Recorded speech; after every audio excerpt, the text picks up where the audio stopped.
பெரிய புராணத்திற்கு சேக்கிழார் இட்ட பெயர் என்னன்னா திருத்தொண்டர் புராணம். ஆக்சுவலி என்னன்னா, இப்போ நம்ம எக்ஸாம் எழுதிட்டு இருக்கோம்னு வச்சுக்கோங்களேன், அந்த கொஷின் பேப்பர்லேயே ஒரு சில கொஷின்ஸ்லாம் இன்டர்சேஞ்ச் பண்ணி கேட்டிருப்பாங்க. ஓகேங்களா? இப்போ இந்த கொஷின் இருக்குங்களா, பெரிய புராணம், திருத்தொண்டர் புராணம். இதையே அப்படியே கொஷின் எப்படி கேட்டிருக்காங்கன்னா, பாருங்க. பாருங்க.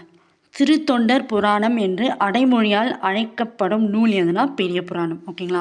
இது எப்போ நடந்த கொஷின்னா 2019 நடந்த கொஷின். ஓகேங்களா? இங்கே என்ன சொல்லியிருக்காங்க, திருத்தொண்டர் புராணம் பெரிய புராணம். ஓகேங்களா? 73 இருக்குது. 46 இங்கே என்ன இருக்குன்னா பெரிய புராணம் திருத்தொண்டர் புராணம். ஸோ இந்த மாதிரி விஷயத்துக்கெலாம் தான் previous year question paper work ஆகும். ஓகேங்களா? இது வந்து ஜஸ்ட் ஒரு ஐடியா மாதிரி. ஓகே, ஒரு பேசிக். இதுவே எல்லாமே கிடையாது. ஓகேவா? 50-50 இல்லைனா 80-20 அந்த மாதிரி தான்.